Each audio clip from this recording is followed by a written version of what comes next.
Concussion Chats. My name is Taya. Concussion Chats is a podcast hosted by the McGill students for the Concussion Legacy Foundation with the help of Nick from Concussion Talk. We hope to provide hope and strength to those suffering from concussions through sharing experiences. Today, I have a recording of Alexa, who talked to our support group. Alexa is a second-year student at University of Toronto and has been suffering from PCS for 6.5 years. Although she was forced to stop dancing, she's continued her love of performance by acting and singing in her room, all the while trying to balance school, life, and her concussion symptoms. So my name is Alexandra. My pronouns are she, her. I'm 19 years old and I'm studying at the University of Toronto. So I wanted to start off by explaining what happened to me. So this happened when I was 12, so 6.5 years ago. And I had just changed schools. The school that I was at, there was like some girl, drama going on, and I couldn't deal with it. So I just decided to change schools. And so it was about 2 weeks in, and I remember waking up that morning. It was April 14th. And I remember waking up that morning and I looked outside and it was snowing, or it snowed during the night. And I just thought to myself, this is going to be a bad day. Because I was like, why is it snowing in April? I just felt like something was off that day. So I went to school, and the school is basically just beside my house. And so I would come home for lunch. And so I went home for lunch, and then my mom dropped me off as she was going back to her work because she had lunch hour at the same time. And it was like she had to leave early, so we were dropped off a few minutes early. And so I got to the playground, and it was a blacktop recess because it was snowing. And so I walked over, and because I was new, I didn't really have that many friends. So I just kind of found some girls that like were nice to me, and then we just started walking together. And then basically I was just walking with them, and all of a sudden there was a soccer ball that hit me at the back of my head where it meets my neck meets my head, sort of. Yeah. And I just remember falling, and then I wasn't crying, so I thought, oh, like nothing's probably bad that happened. And the girls they helped me up, and then the bell rang, so I went back to class, and then I was noticing that my head was hurting a lot and I couldn't concentrate.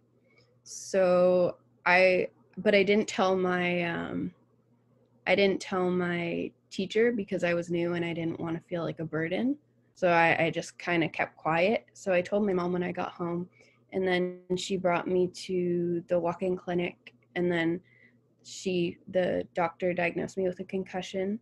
And then I went home, and back then, this was 6 years ago, so the doctors told me to just stay home in my room, so in a dark room. So I would close all my blinds and, just sleep for all the day. And now it said that that's one of the worst things you can do, and you're supposed to keep going and moving. But that was the science, I guess, back then. So anyways, so I had to stop. I was in grade 7. I stopped grade 7. I didn't do grade 7. And then I didn't do grade 8 at all. When I went to high school, I was very, not clueless, but just some things in math, which you build upon, I didn't really know. So that was hard for me in grade 9. And then also one of the most like stressing parts of it was that I had to give up dance. Basically, I've been dancing since I was 2, and I would dance. When I was a competitive dancer, I would basically spend my day at school, and then from school, I would go to dance from 4 till 9 o'clock. So it was basically my life, which I had to give up, and I didn't really get to say goodbye. And sometimes I try to practice dancing in my room, but then I get dizzy and then I have to lay down, and it's just not fun for me. Yeah, that's been really hard for me. And sometimes I just try on my point shoes and try to do some things in front of the mirror, but then I just start crying because I miss it so much. Yeah, so that was really hard for me. I have tried dancing and physio, trying to make it better, but nothing's worked. But doctors keep telling me, like, just keep trying. But sometimes it feels like I should just like give up trying in that. And so I went through, I'm still going through, but it was like severe, major depression, just because, I don't know, I didn't feel like myself. And especially because I just changed schools, I didn't really have people that came and visited me, and my family was out all day. So I didn't talk to anyone, and I was just alone. So even now during COVID, it's kind of bringing back those memories by not being able to see anyone and just kind of staying home, which kind of sucks. But another thing that I started doing was pulling out my hair, which has really affected me. I guess I do it because of anxiety, but I mean, I've tried to work with doctors, but nobody's really helped. So I just find like treatment's not really working for me. So what I found is that nobody understands me, especially in high school. People would want to go to Canada's Wonderland or going to ski or all this stuff, and I'd have to say no.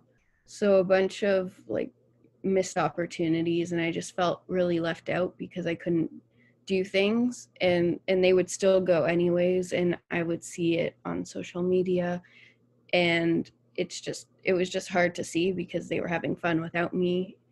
And like, it's not my fault that I got hit, but like, it's something that I have to live with. And but yeah, it was just hard to see everyone having fun without me because they didn't understand what I was going through. And even now, same thing, because I can't do lots of stuff that other people my age can. So also, I shared this in another meeting, but in February of this year, there was an audition for Disney on Broadway, Frozen on Broadway, and I like Frozen, as you can see, my Olaf stuffed animal. But so I was like, why not? Like, it was an open call, so I just went, and I said, what the heck? So I went there, and the first day was singing and acting, so I did that, and then the next day was dancing. And so we were all in a studio, and we had to follow the choreographer. And this choreographer, because it's Broadway, so it's fast paced and all that, and I was trying my hardest to do, like, to keep up, but I just started, like, when there were turns, I would just get dizzy, and then I started bumping into other dancers, and I felt ashamed, like I wasn't supposed to be there, like I wasn't good enough. And and my head was killing me at that point after spinning and trying to learn the choreography. So I ended up crying and running out, and I just felt so humiliated. And I went to my mom and I was just crying and crying. So that was not a fun experience for me. I mean, I tried, I didn't succeed, but yeah, I did make it into the drama program at U of T, which is exciting. We had to send in a monologue, which was good. I do have accommodations in school for movement and that. But yeah, this whole, I just really love performing, and it just sucks that I can't dance and do that. I'm trying my best to learn how to act and sing so I can possibly do what I love. But yeah, and sometimes I just start questioning myself, like, am I making this up, or like because some people like say, like, really, you still have it that happened 6 years ago, like stop trying to milk it, or that kind of thing, which hurts a lot because there are people that I would think are my friends, and then they just don't understand. And yeah, I don't know, it's just really frustrating, this whole process. And I don't think even though I've tried really hard to, I don't think I've come to terms that it is my life, because I don't want it to be. So I don't know, I'm still hopeful that my symptoms will go away and that I can do things, but it's just really hard to. And I think because it happened when I was 12, so I was really young. So I feel like I missed out on a lot of opportunities as a preteen and teen, which also kind of sucks. But I'm trying to do the best that I can with what I've got. So yeah, that's all basically. Did anyone have any questions? Or Today I have Emily, who is also part of McGill Students for Concussion Legacy Foundation, and Nick from Concussion Talk podcast joining me. So what did you guys think of Alexa's talk? Emily? Yeah, thanks for having us, Thea. It was such a vulnerable talk, and I think Nick said it earlier, very, very intense. I think that one of the things that I kind of liked about it, honestly, was we hear all these talks about from people who are kind of recovered and comfortable from where they're at, and she's just still really in the middle of it. Like, she talked about how she just hasn't wanted to accept where she's at yet, and I think that it's it's really eye-opening and a good reminder of what it was like to be at that point in my journey. And yeah, where a lot of people still are at. So I think that was cool. Yeah, I thought it was really real, really just honest, and she obviously has not, as Emily said, she hasn't really yet fully.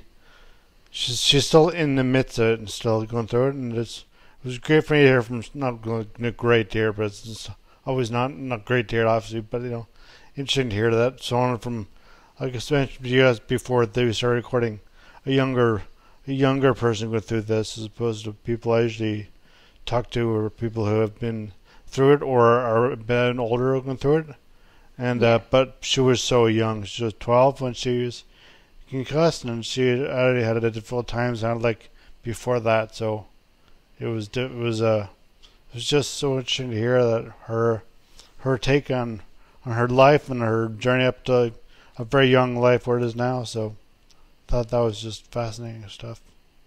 Yeah, and I think it's also good to have someone so like young also, and like uh so that people that are young and get concussions, they can also have someone to relate to, because you're Yeah, not gonna you're like 15, 14-ish, like you're a couple years into it, you're not gonna relate to like a 30-year-old, you know? exactly.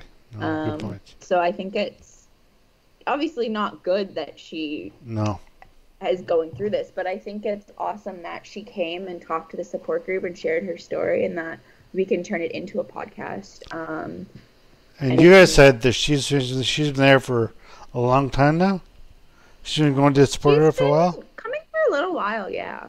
Yeah, and I That's good. think that I think she was one of the few and first people that I like really got to relate to who experienced it at a young age, because I think Tay, when we started this You were group, like 14, right?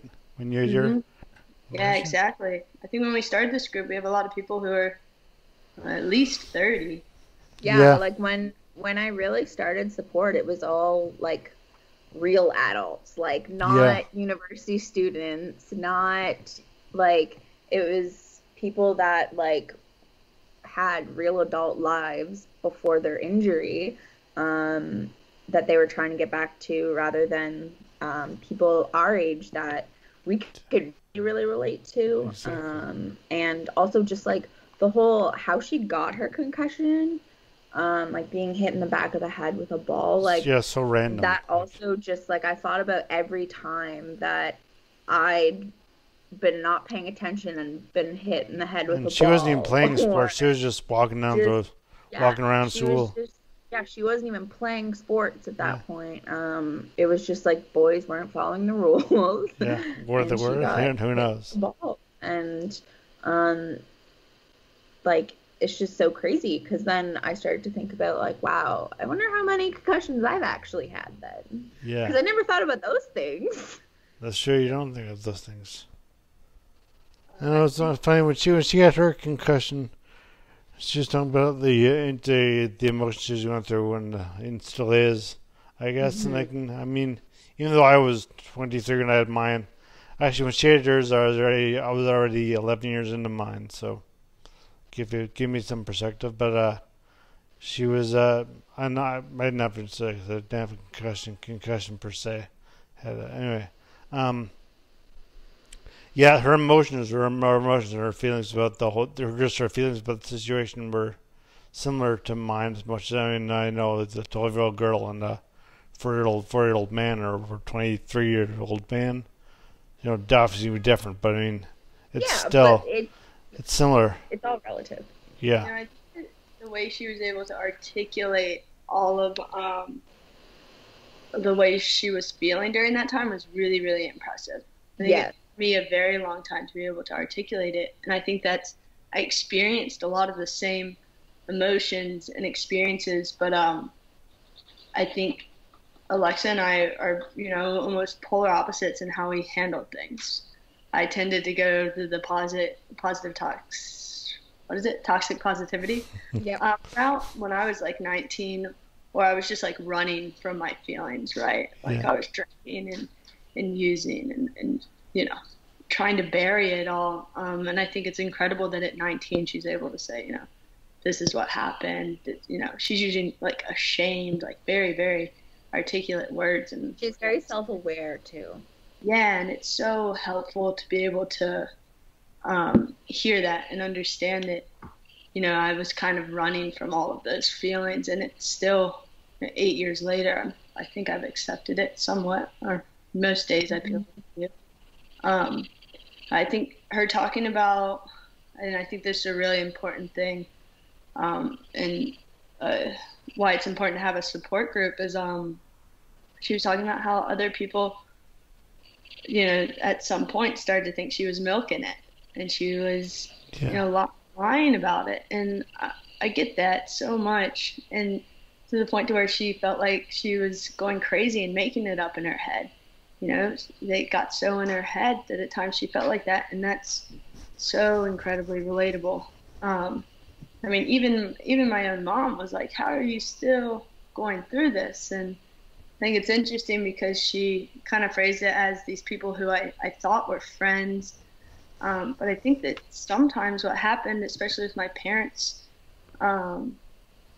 is that they were just it's the lack of education around it. And they just so couldn't grasp that I could still be going through this thing, and it took them a long time to grasp that. I can always lose my train of thought. That was a good. Okay, do you have your train of thought? Yeah, it's like they so wanted me to be okay, and I wanted to be okay. So I was just like, yeah, it must be in my head. It must be in my head. And then then I'm thinking it's in my head, and I'm not doing well in school, and I'm like, oh, I guess I'm just stupid now.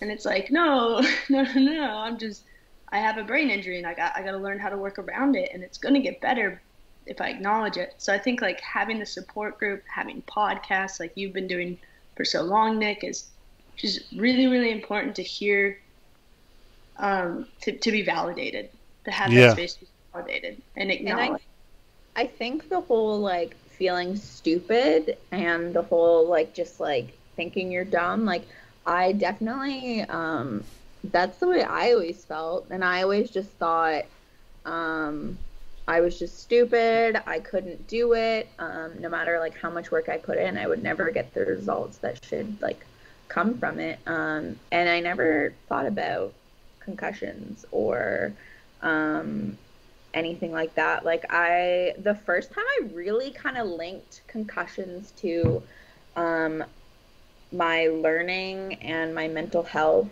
and all that stuff was when I started to run the support group last May in 2019. And I was like, oh my God, like I'm not stupid. It's nothing to do with me. It's from concussions. That's why I have so much difficulty concentrating and studying and retaining all this information. And that's why I always have headaches and my head feels like it's going to explode. And that's why like just all these things started to make so much sense to me once I finally did get educated on all the things that come with concussions. And then I also started to think about all the potential concussions that I had, all the times that like I never thought about figure skating as getting concussions, but the amount of times that I've fallen backwards in figure skating is brutal. It's crazy.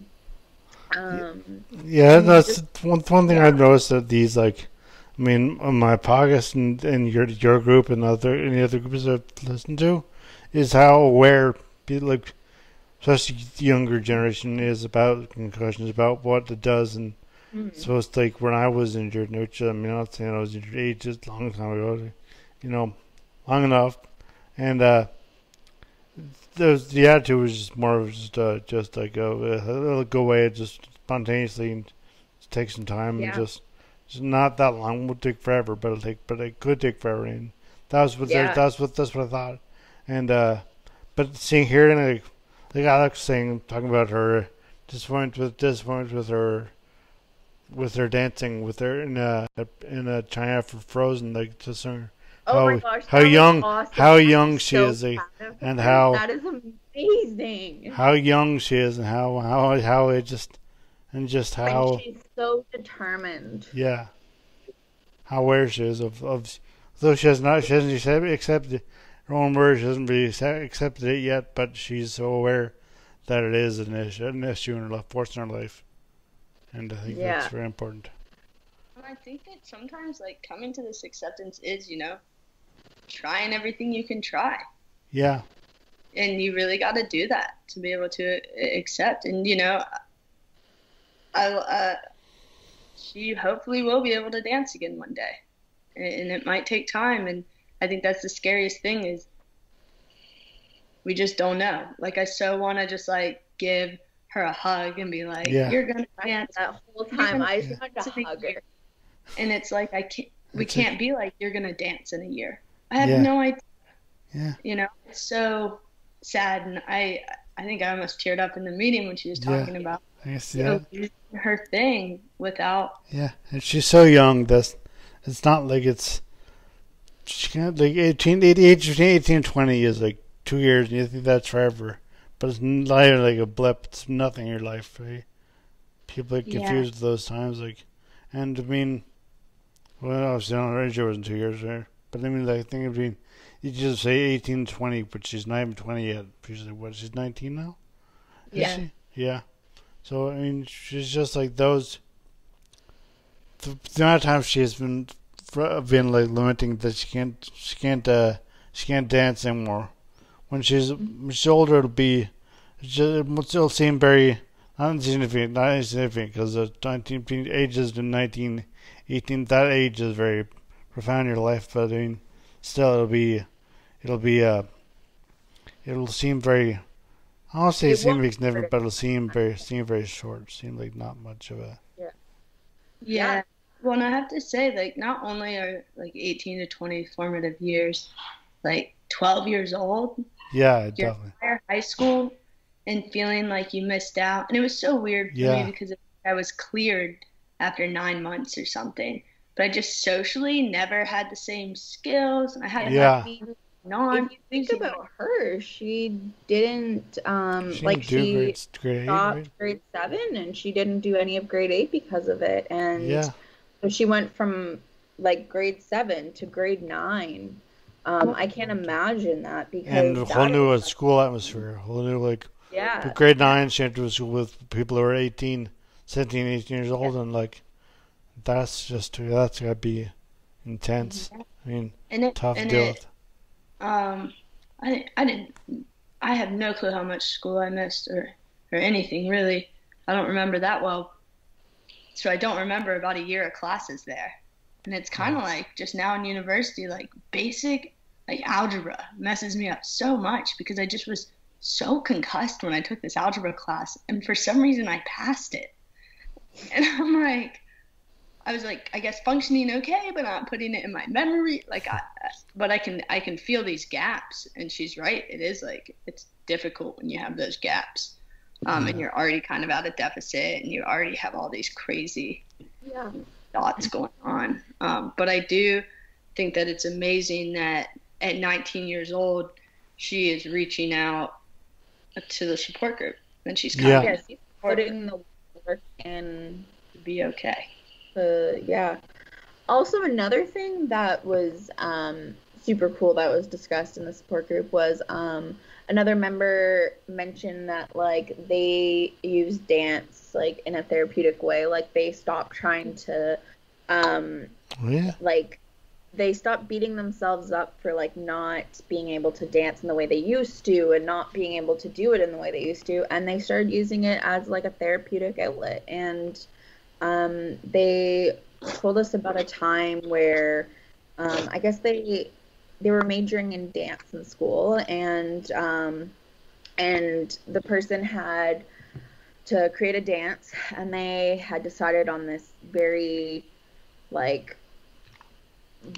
it wasn't super fantastic. The person just wasn't really it really wasn't what they wanted to do. And then when it came to the class, they ended up cathartically dancing and didn't do the dance that was planned, but danced what they needed to do. And that person said like that healed them. That performance, once they performed it, they were done with it. Like those emotions were done. And they could just go on and do the things as needed. And that just like helped so much. And they didn't realize in the moment that that's what they were doing either. It was just like bodies just going on autopilot. And so we kind of talked about that and stuff, and that was super cool to talk about. That is interesting. That is very interesting. Of course, everything's very just personal. So I mean, again, like just every brain is different, and every experience of brain is different. So that's not necessarily the overarching thing that happened. Exactly, thing that happened for everyone, but it's just interesting to hear. Yeah, it's super cool that you can find like an outlet like that. Especially for someone like Alexa, where dance is such an important part of her life. And that person, like, I'm so glad that person was at the meeting and had that experience to share with her. Yeah, no, that's fair. They also talked about MNRI. I guess it's some healing dance practice that they'd mentioned. And so after the meeting, the two of them connected and talked about that, I believe. And it's just awesome to see that, like, people are supporting each other in the support group outside of Emily and I, and outside of meetings, and that just made me so happy. That's good. Yeah, it is amazing. I think in this that peer-to-peer thing is so important, because it is one thing to just have moderators that are trying to help you. It's another thing to build a community. Yeah, and that's like kind of like what like the goal's been, is to have that peer-to-peer support. And just like, I know like there's definitely some of it, but like to actually see it, like, it's very special. That made me so happy. And like that was like, okay, all the work that I put in, all the resources, all the things that are done to make this like a thing, like, oh man, it's so worth it. I'm so glad. See that connection. Yeah, you guys were saying, I remember asking you, you were saying that you've seen a lot, the groups are getting bigger and there are more people, there's a lot more just involvement in the group, so that's great to hear. So awesome. We've actually started a third meeting now. I noticed that. I saw it on Instagram and Facebook. When is that? It's Friday evenings at 6 p.m. Eastern time. I guess you'll mention that again at the end of this podcast so many times. And so these meetings have gotten a lot bigger. They started off, like, how big were they originally and how big are they now? Well, so in person, it would be like hit or miss. Like either like 4 people would show up, or 1 person would show up, or no people would show up, and it would just be me by myself. Yeah. And then like I started doing like painting events, and those did better.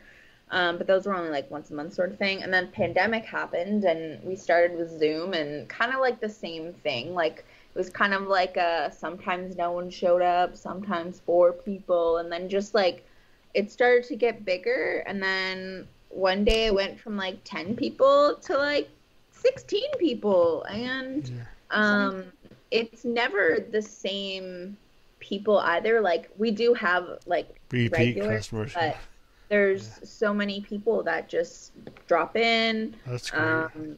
And then they'll start coming like every once in a while, and it's just like it's always a different mix of people. Yeah, we have like pretty much on Thursdays there's probably 6-7 people that pretty much come almost every week, and then maybe 6 or 7 14 more that'll show up. Yesterday we had somebody from England. Okay. So we have people all over the U.S. and all over Canada. Cool. And across the pond, Yeah, and you just learn that, well, like you were saying, like every experience is so different, but the feelings are, the feelings are. If you're in England or Canada or the U.S., we had somebody from Mexico that was coming for a long time. Yeah. It's everyone is able to relate, and it is really beautiful.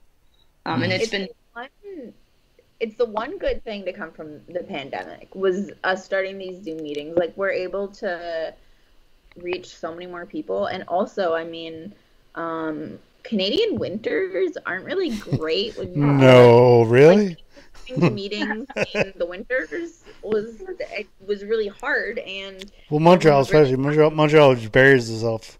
Yes. Montreal goes underground. Yeah. It's all hills. The weather's terrible. There's so much ice. Like, are you guys? I mean, I couldn't figure out how to walk on ice for like the first 2 years. I just the weather in Newfoundland is just disaster anyway.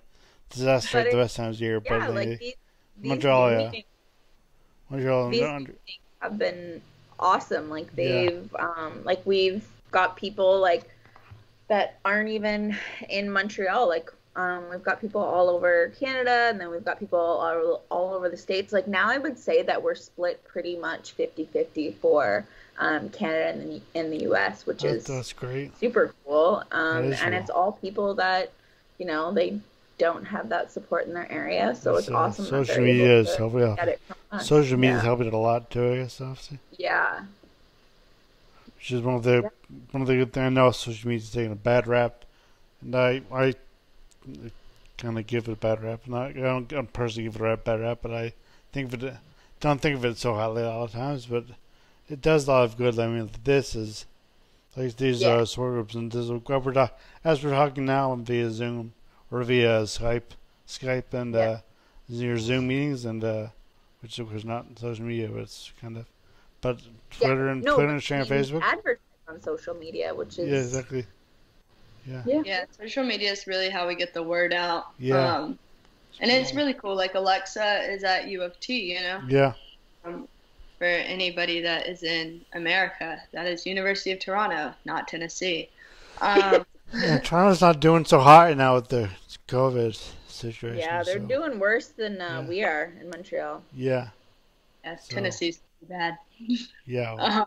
Manitoba's also not doing too hot. Yeah, I think we're getting like 2,000 new cases a day in Tennessee. Really? Uh-huh. But anyways, what I was going to say is it's really cool to have Alexa jump in because she is from U of T, or I'm actually going to talk to some of the directors of their Concussion Legacy Foundation about starting a support group next week. But awesome. They don't have one there, so it's cool to get college students too from other places. Well, Edina and I did a podcast on Tuesday, and I saw Brainiac has so Edina was interviewing her sister, and that's the U of T concussion group. So it'd be cool if you guys connected, or Emily connected, and I'm trying to read these. Yeah, I'm connected to them all. Cool, great. All right. So I think that's the end of our discussion. Thank you, Nick and Emily, for joining me today. And a huge thank you to Alexa for talking to the support group again.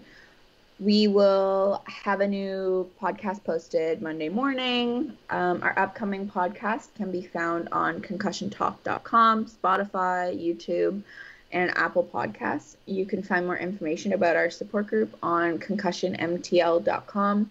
Our peer-to-peer support group is free and open to everyone. We hold 3 weekly Zoom meetings, which will be linked in the description. HeadCheck Health bridges gaps in concussion care through simple, powerful technology. Join organizations like the Canadian Football League, Trek Factory Racing, the Canadian Junior Hockey League, Eastern Washington University, and Volleyball Canada, who rely on HeadCheck to improve communication and optimize care. Visit headcheckhealth.com for more. The music at the beginning of this podcast is by Ben Sound. www.bensound.com.